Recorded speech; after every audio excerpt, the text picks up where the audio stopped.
வாசிங்க. பிலிப்பியர்கள் எழுதின புஸ்தகம் 4ஆம் அதிகாரம் 19 என்ன சொன்னாரு? என் தேவன் தம்முடைய ஐஸ்வரியத்தின்படி உங்கள் குறைகளை எல்லாம் கிறிஸ்து இயேசுவுக்குள் மகிமையிலே நிறைவாக்குவார். ஆமென். சொல்லுங்க, என் தேவன் தம்முடைய ஐஸ்வரியத்தின்படி. சொல்லுங்க, அவருடைய ஐஸ்வரியத்தின்படி உங்கள் குறைவுகளை எல்லாம் கிறிஸ்து இயேசுவுக்குள். கிறிஸ்து இயேசுவுக்குள். திருப்பி சொல்லுங்க, கிறிஸ்து இயேசுவுக்குள். அவர் எங்க இருக்காரு? கிறிஸ்து இயேசு எங்க இருக்காரு? உள்ள இருக்கிறாரு, உங்களுக்குள்ள இருக்கிறாரு. எப்படி தேவன் சந்திப்பாரு? அவருடைய ஐஸ்வரியத்தின்படி உங்க குறைவை எப்படி சந்திப்பாரு? அவருடைய ஐஸ்வர்யம் எவ்வளோ? தங்க பாதை, தங்க தெருக்கள், ரத்தனங்கள் என்னுடைய கதவுகள். ஆமென். கேட்ஸ் வந்துட்டு பேர்ல்ஸ். நடக்கிற இடம்லாம் வந்து தங்க வீதிகள். சொல்லுங்க, தங்க வீதி. இன்னைக்கு தங்க கடையை தாண்டி போனாலும் நமக்கு சந்தோஷம் வருது. வாங்குறோமோ இல்லையோ, அந்த கடையை தாண்டி போனாலே என்ன வருது? ஒரு சந்தோஷம் வருது. ஆமென். சொல்லுங்க, தங்க கடையை தாண்டி போனாலே ஒரு சந்தோஷம் வருது. அல்லேலூயா. ஆனா கர்த்தர் எப்பேற்பட்ட ஐஸ்வர்யத்தை வைத்திருக்கிறார் என்றால் தங்க வீதிகள். சொல்லுங்க, வீதிகள். இங்கே பூமியில் எங்கேயாவது பார்த்துருக்கீங்களா? ஏதோ ஒரு தெருவை ஏதோ ஒரு ராஜா கட்டி வச்சுருப்பான். பார்த்தா தெரியும், கூகுளில் போயிட்டு. ஏதோ ஒரு தெரு ஏதோ ஒரு தேசத்தில் கட்டிலாம் வீடு தங்கமாக இருக்கும். ஆனால் கர்த்தர் தெருவாக தங்கமாக வச்சுருக்கிறாரு. அல்லேலூயா. அந்த ஐஸ்வர்யம், ரத்தனக்கள், அந்த ஐஸ்வர்யத்தின்படி என்ன பண்றாரு? நம்முடைய குறைவை சந்திக்கிறாரு. அப்போ மகிமை என்ற ஒரு வார்த்தை இங்கே பயன்படுத்தப்பட்டிருக்கிறது. பாருங்க, வாசிங்க இந்த வசனத்தை. என் தேவன் தம்முடைய ஐஸ்வர்யத்தின்படி உங்கள் குறைவைகள் எல்லாம் கிறிஸ்து இயேசுவுக்குள் மகிமையிலே. அப்போ நிறைய பேர் என்ன நினைச்சிட்டாங்கன்னா, நான் மகிமைக்கு போன உடனே என் உபத்திரவத்தை எல்லாம் பார்த்து, என் கண்ணீரெல்லாம் பார்த்து, எவ்வளோ கஷ்டப்பட்டப்பா நீ, எவ்வளோ துக்கப்பட்டப்பா நீ, எவ்வளோ பஞ்சத்தில் வாழ்ந்தப்பா நீ, பண்ணே சாப்பிட்டு இருந்துட்டுப்பா நீ, வாழ்க்கையெல்லாம் ரொட்டியே சாப்பிட்டுப்பா நீ, வாழ்க்கையில் நல்ல சாப்பாடே சாப்பிடல, வா இந்த மகிமையில் உன்னை ஆசீர்வதிக்கிறேன்.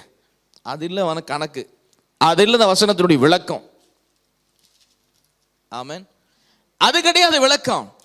என்ன விளக்கம்? மகிமையில நிறைவாக்குவார் என்றால் உங்களுக்குள் இருக்கிற கிறிஸ்து மகிமையில கனெக்டடா இருக்கிறாரு.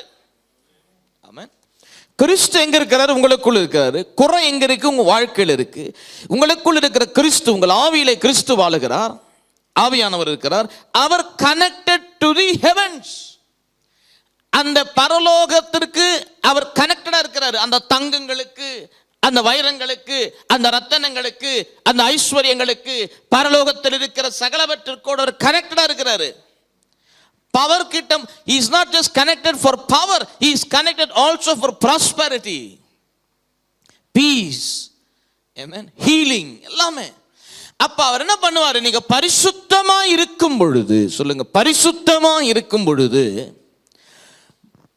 மகிமையின் ஐஸ்வர்யத்தை, அவருடைய ஆவியானவர் தான் உங்களுக்குள்ள இருக்கிறாரு. எல்லாருக்குள்ள இருக்கிறது ஒரே ஆவியானவர் தான். வேற நினைச்சுக்க போறீங்க? ஒரே ஆவியானவர் தான் நமக்குள்ள இருக்கிறாரு. அவருடைய ஆவியானவர் மகிமையில் இணைந்து இருக்கிறார்ல, அந்த மகிமையிலிருந்து ஐஸ்வர்யத்தை உங்க ஆவியில வைப்பாரு. ஆமென். அப்ப மகிமையில் இருக்கிற ஐஸ்வர்யத்தை உங்களுடைய ஆவியிலே டெபாசிட் பண்ணணும். அவரு டிரான்ஸ்பர் நடக்கணும். உள்ளதான் நடக்கணும் டிரான்ஸ்பர். அவருடைய ஆவி உங்களுக்குள் இருக்கு. உங்களுடைய ஆவியில அவருடைய ஆவியானவர் மகிமையின் ஐஸ்வர்யத்தின்படி டிரான்ஸ்பர் பண்ணுவாரு. டிரான்ஸ்பர் பண்ண உடனே, சொல்லுங்க, டிரான்ஸ்பர் பண்ண உடனே டிரான்சாக்ஷன் நடக்கும் உங்களுக்கு. இன்னைக்கு நீங்க எப்போ டிரான்சாக்ஷன் நடக்கும், எப்போ டிரான்சாக்ஷன் நடக்கும், எப்போ பிரேக் த்ரூ நடக்கும், எப்போ ஆர்டர் வரும், எப்போ லேண்ட் வரும், எப்போ டீல் வரும்? ஒன்றும் வராது. வரும், போராடி வர வைக்கணும். ஈஸியா வர வைக்கிறதுக்கு ஒரு வழி இருக்கு. சில பேர் போராடும் பொழுது டக்குன்னு வந்துடுது. சில பேருக்கு போராடி போர் அடிச்சிட்டு வர மாட்டேங்குது. ஆனா எப்படி ஐஸ்வர்யம் வரும் என்றால் இப்படிதான். அவர் என்ன பண்ணுவாரு? உங்களுடைய ஆவியிலே வாழுகிற தேவனுடைய ஆவியானவர் பரலோகத்தோடு இணைந்திருக்கிறார் அல்லவா? ஆகவே அந்த பரலோகத்தின் ஐஸ்வர்யத்தை உங்களுக்குள்ள டெபாசிட் பண்ண மாத்திரத்திலே உங்கள் அண்டையில எல்லாம் ஐஸ்வர்யத்தின் நேராக நீங்க வந்துடுவீங்க. ஏன்னா தூதர்களுக்கு தெரியும் உங்களுடைய ஆவியில என்ன இருக்கு? டெபாசிட் பண்ணிட்டாரு. ப்ராஸ்பெரிட்டியை உங்களுடைய ஸ்பிரிட்ல என்ன பண்ணிட்டாரு? கனெக்ட் பண்ணிட்டாரு. சில பேர் பார்ப்பீங்களா, அவங்களுக்கு ரொம்ப பெரிய திறமெல்லாம் இருக்காது, ஆனால் ஐஸ்வர்யவங்களா இருப்பாங்க. ஆமென்.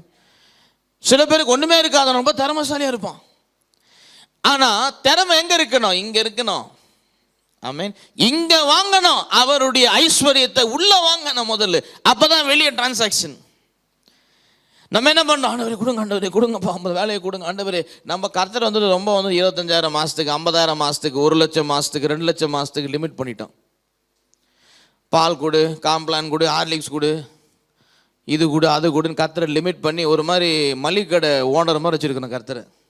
இப்போ ஆண்டவரே பால் கொடுப்பீங்களாப்பா பையனுக்கு? பால் கேட்குறான்ப்பா பையன். அப்பா ஒரு சாக்லேட் கேட்குறான்ப்பா, மனமிறங்குங்கப்பா, மனமிறங்குங்கப்பா. கர்த்தர் சொல்ல, நான் என்ன சூப்பர் மார்க்கெட் நடத்துகிறேன்? பால் கொடு, பிஸ்கெட் கொடு, கறி வேணும் ஆண்டவரே. பையன் அழுதுக்குன்னே இருக்கிறான், கறி வேணும். நான் சொல்றதை செய். ஆமென். நான் ஒன்று இங்கே நீ சூப்பர் மார்க்கெட்டே வாங்கிக்கோ, விஷயத்தை நான் சொல்லி கொடுக்குறேன். ஆமென். கர்த்தர் சொல்றார். அதுதான் இன்றைக்கு நம்ம பார்த்து, நீ என்ன வேணும் நீ வாங்கிக்கோ. அவ்வளவு பெரிய மகிமை, அவ்வளவு பெரிய ஐஸ்வர்யம். அதை வச்சுக்கிட்டு எவ்வளோவா இந்த வசனம் எவ்வளோ நாட்களுக்கு முன்னாடி கடவுள் அந்த வெளிப்பாடை கொடுக்குறாரு பாரு. நம்ம ஆஃபரிங் போகிறப்ப எப்படி சொல்கிறோம்? தேவையெல்லாம் கர்த்தருடைய மகிமை ஐஸ்வர்யம் சந்திப்பார் போட்டுறோம். கர்த்தர் பார்க்குற, ஐயோ வெளிப்பாடு எல்லாமே போட்டியே நீ. ஆமென். புரியாமல் இத்தனை வருஷம் சொல்லிட்டு போட்டுக்கிறியே. நீ போட்டதே நீ ஆவியில் வாங்கிக்கிறதுக்கு தான். ஆமென். ஹல்லேலூயா. சொல்லுங்க, கர்த்தர் ஒருவனோடு நெருங்கி நடந்துட்டாருன்னா, நெருக்கமாக இருந்தானா அதை எல்லாருமே கண்டுபிடிப்பாங்க. ஹல்லேலூயா. ஈஸியாக கண்டுபிடிச்சிடுவாங்க இல்லையா? அதே மாதிரி தேவன் உங்களுடைய ஆவியிலே, அவருடைய ஆவி பரலோகத்தில் கனெக்டடாக இருக்கிறது. அந்த ஐஸ்வர்யத்தை, அந்த ஐஸ்வர்யத்தினுடைய என்ன சொல்லு, பரலோக ஐஸ்வர்யத்தை உங்கள் ஆவியில் வச்சுட்டாருன்னா அவ்வளோதான்.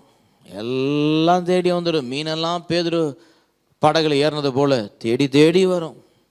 இப்போ எல்லாமே உங்களுக்குள்ளதான் இருக்கு. அதான் கர்த்தர் சொல்றாரு, விடுதலை உனக்குள்ள இருக்குது, ஐஸ்வர்யம் உனக்குள்ள இருக்கிறது, ஆசீர்வாதம் உனக்குள்ள இருக்குது. தேடாத, ஓடாத, தத்தளிக்காத. இங்க போனா வந்துடும், ஒரு தொட்டா வந்துடும். ஆமென். உள்ளேயே இருக்கு. சொல்லுங்க, உள்ள 2 ஆவி இருக்கு. எத்தனை பேர் தெரியும் உங்களுக்குள்ள? இருதயம் இருக்குது, கிட்னி இருக்குது, லிவர் இருக்குது. தெரியவே தெரியாதா உங்களுக்கு? சில பேர் வியாதி வந்தால் தான் தெரியுது, ஓ இதெல்லாம் இருக்கா எனக்குள்ளே. அவங்க பார்க்குறதெல்லாம் வெளியில தான். ஓ இதெல்லாம் இருக்கா, ஹார்ட் இருக்கா, ஐயோ பிரெயின் இருக்கா, தெரியலையே. தலைனா நான் முடியனெல்லாம் வாரிக்கின்னு பவுடர் அடிச்சிக்கின்னு இதுதான் தலை நினச்சிக்கின்னு. தலைக்குள்ளே நிறைய இருக்குது, இதயத்துக்குள்ளே நிறைய இருக்குது, வயிறுக்குள்ளே நிறைய இருக்குது, எல்லா ஆப்ரேஷன்லாம் உள்ளே இருக்குது. ஆமென். பல ஃபங்க்ஷனிங் உள்ளே இருக்குது, தெரியல. அதே மாதிரி மனுஷன் ஆவியா இருக்கிறான், புரியல. கர்த்தர் அவனுக்குள்ள அவன் ஆவியில் இருக்கிற, அதுவும் தெரியல. அதனால அப்படியே சுத்தின்னு வருது. ஒன்றுத்தையும் சுதந்திரிக்கிறது கிடையாது வாழ்க்கையில். சொல்லுங்க, கடவுள் சொல்றார், you are fearfully and wonderfully made. Amen. Fearfully and wonderfully made. அவ்வளோ கடவுள் மனுஷனை சிருஷ்டிச்சுட்டு, ஏன்னா அவர் எப்படி சிருஷ்டிச்சிருக்கிறார் பாருங்க, அவரே உள்ள வாசம் பண்ணும்படி சிருஷ்டிக்கிறார். அதுதான் அங்கே பியூட்டி. அல்லேலூயா. அவர் சிருஷ்டிச்சதை நீ வா, அவர் ஆசீர்வாத தலையில் ஒரு தட்டு தட்டி போ, வா தட்டு போ, ஆசீர்வாதத்தை பெற்றுக்கோ போ, அப்படிலாம் சிருஷ்டிக்கல அவர். அவரே எனக்குள் வாசம் பண்ணும்படி என்னை சிருஷ்டிச்சிட்டார். அதுக்காக தான் நான் ஃபியர்ஃபுல்லி வண்டர்ஃபுல்லி. கிட்னி லிவர் ஃபங்க்ஷனிக்கு மட்டும் கிடையாது. ஆமென். நிறைய பேர் இருப்பா, எப்படி வேலை பண்ணு கிட்னி, எப்படி வேலை பண்ணு இது அது, அதனால நினச்சிக்கிறேன் ஐ எம் ஃபியர்ஃபுல்லி. இல்லை, why you are fearfully and wonderfully made? Because God has created you in such a way that He Himself can come and dwell. இன்னைக்கு ஏன் நிறைய பேர் கூட அசுத்த ஆவி தங்குது, போனா போயிடுது, தங்குது, போனா போகுது, தங்குது. அப்போ உனக்குள்ளே ஆவி வசிக்கும்படிக்கு ஒரு சிருஷ்டி உன்னை அப்படி சிருஷ்டிச்சு வச்சிருக்கிறாரு. அதனால பேய் எப்படி உனக்குள்ள இருக்க முடியும்? புரியுதுங்களா? யோசிச்சு பாருங்க. இப்போ நான் சொல்றது கனெக்ட். எப்படி பேய் எனக்குள்ள போனா ஓடுது? பேய் எங்க தான் எனக்குள்ள? எங்க? என் சட்டுக்குள்ள இருக்கா, என் பாக்கெட்டுக்குள்ள இருக்கா, எங்க இருக்கு பேய்? எப்படி பேய் எனக்குள்ள வருது? நிறைய பேருக்குள்ள பேய் உட்காந்துருக்கு. ஆமென். பேய் சொல்லுது சில நேரத்தில் ஓடு, எங்க இருந்தா காஷ்மீர்ல அங்கேயே போயிடு. ஆமென். எங்க இருந்தா அங்கேயே ஓடு, எங்க இருந்தா போயிடு, இங்கே இருக்க.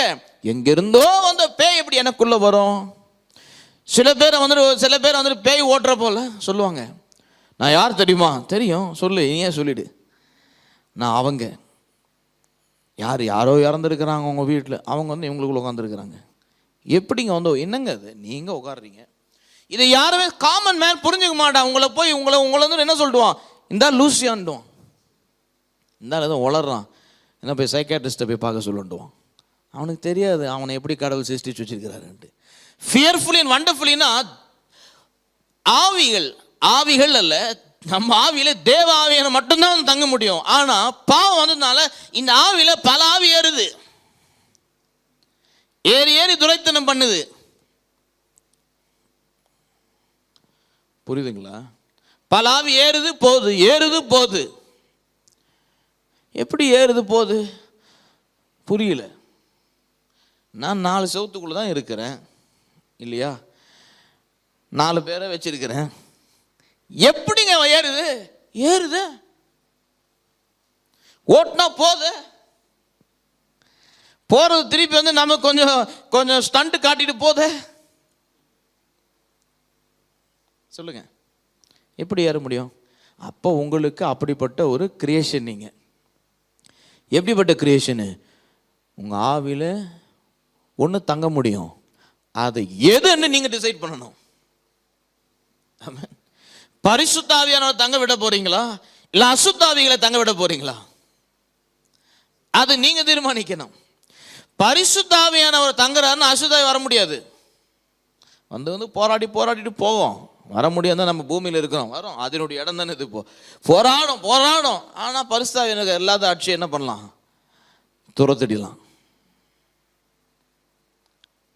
புரியுதுங்களா சொல்றது? அப்போ உங்களுக்குள் பரிசுத்த ஆவியானவர் இருக்கிறதுனாலே, பரலோகத்தில் கனெக்டட் இருக்கிறதுனாலே, கிளீனா இருந்தா சொல்லுங்க, கிளீனா இருந்தா சொல்லுங்க, நல்லா தான் சொல்லுங்க, இன்னும் நல்லா சொல்லுங்க. ஹல்லேலூயா. ஆமென். கிளீனா இருந்தா உங்க ஸ்பிரிட்ல வேற எந்த ஸ்பிரிட் இணையாது. வேற எந்த ஸ்பிரிட் இணையலனாதான் கர்த்தருடைய அந்த இணைப்பு உங்களுக்கு பிழைப்பை கொண்டு வரும். ஆமென். வேற ஆவி இணைய விட்டீங்க வச்சுக்கோங்க, பாவம் செய்வதன் மூலமாக அப்படிதான் வருது இல்லையா? பாவத்தின் மூலம் வரும். அப்படி இணைய விட்டீங்கன்னா அவரு உங்க ஆவியில டெபாசிட் பண்ண மாட்டார். ஏன் இதை நான் சொல்றேன்? வசனமே அப்படிதான் இருக்கு. அப்போ நல்லா விளங்கிக்கோங்கப்பா, உங்க ஆவியில பரிசுத்த ஆவியானவர் நிறைவா இருக்கணும், பாவம் இருக்கக்கூடாது. அப்போ மேலே பரலோகத்தின் ஐஸ்வர்யத்தை என்ன பண்ணுவார்? அப்படியே டெபாசிட் பண்ணுவார். உள்ள டெபாசிட் ஆன உடனே உங்கள் வேலை ஸ்தலத்தில், உங்கள் வியாபாரத்தில், உங்களுடைய ஊழியத்தில் அப்படியே ஒரு ஐஸ்வர்யம் வந்து விழுந்துடும். யாருக்கு புரியும்? எப்படியா நீ சம்பாதிச்ச? எப்படியா உனக்கு மட்டும் நடக்குது? பொறாம வந்துடும் உங்க மேலே. ஆமென். எப்படி வந்தது உனக்கு? புரியாது யாருக்கும். எல்லாமே இன்டர்னல். சொல்லுங்க, எல்லாம் இன்டர்னல். ஆமென். உள்ளான மனிதனிலே நடக்கிற ஒரு காரியங்கள் இவைகள். இது யாருக்கிட்ட இருக்குன்றீங்கப்பா? உங்ககிட்ட தான் இருக்கு. ஆமென். உங்க வாழ்க்கை உங்ககிட்ட தான் இருக்கு. கர்த்தர் எல்லாம் செஞ்சிட்டாரு, எல்லாம் ரெடியா இருக்கு. அவர் உங்களுக்குள்ள வந்துட்டாரு. இப்ப அவரை உங்களுக்குள்ள முழுமையா நீங்க என்ன பண்ணணும்? அவரை நிறைவாக்கும் பொழுது அவர் என்ன பண்ணுவார்? ஒரு ஸ்கேன் பண்ணுவார், தலையிலிருந்து கால் வரைக்கும். ஸ்கேனர் வச்சுருக்கிறாங்க. இப்போல்லாம் தியேட்டருக்கு போகிறதுக்கே ஸ்கேனர் வச்சுருக்கிறாங்க. மாலுக்கு போனால் ஸ்கேனர் இருக்குது, எந்த ஹாலுக்கு போனாலும் ஸ்கேனர் இருக்குது. கர்த்தரும் வச்சுருக்கிறாரு ஸ்கேனர். ஒரு ஸ்கேன் பண்ணி பார்ப்பார் கீழேருந்து மேலே வரைக்கும். ஓகே, இப்போ இவன் சுத்தமாக இருக்கான், இப்போ போடனே டெபாசிட் அவனுக்கு. ஆமென். அதையும் பண்ண மாட்டார், வெயிட் பண்ணுவார். ஆமென். இல்லைன்னா பிரச்சனை வேறு மாதிரி ஆகிடும். ஏன் கொஞ்சம் லிட்டில் பை இன்ஸ்டால்மெண்ட்டாக பண்ண மாட்டாரா கர்த்தர்? அப்படிலாம் அவர் பண்ணுறது கிடையாது. ஆமென். ஒரே வாட்டி தான் கொடுக்குது. இதெல்லாம் உலக கணக்கு. இது கொஞ்சமாக இஎம்ஐ, ஏஎம்ஐ இந்த மாதிரி பண்ணுறது. கர்த்தர் ஒன் ஷாட்டாக டெபாசிட் பண்ணுவார். ஆமென். ஆனால் ஸ்கேன் பண்ணுவார். சொல்லுங்கள், ஸ்கேன் பண்ணுவார். இன்றைக்கி சுத்தமாக இருக்கிறது, ஆண்டவரே கொடுங்கன்றது, நாளைக்கு போய் தப்பு செய்கிறது. சுத்தமாக கொஞ்ச நாள் வாழு. ஆமென். அதான் மொத்தமாக கொடுத்துருக்காரு. கொஞ்ச நாள் சுத்தமாக வாழு. மொத்தமாக கொடுத்தவர் எதிர்பார்க்கலாம்ல, கொஞ்ச நாள் சுத்தமாக வாழுப்பா, மொத்தமாக எடுத்துக்கோ. இவனுக்கு வந்துட்டு இங்கே ஒரு கால் அங்கே ஒரு கால், இங்கே போயிட்டே ஆண்டவரை கொடுங்க கொடுங்க கொடுங்க வாங்கிட்டு அப்படியே ஓடிடுறது. கத்தர்கிட்டே கபடி ஆட்டம் ஆடுறது. கத்தர் பார்க்குற அந்த ஆட்டத்தையே நான் தான் துவக்கி வச்சேன், நீ ஃபஸ்ட்டு சுத்தமாக இரு, அப்புறம் டெபாசிட் பண்ணிக்கலாம். ஆமென்.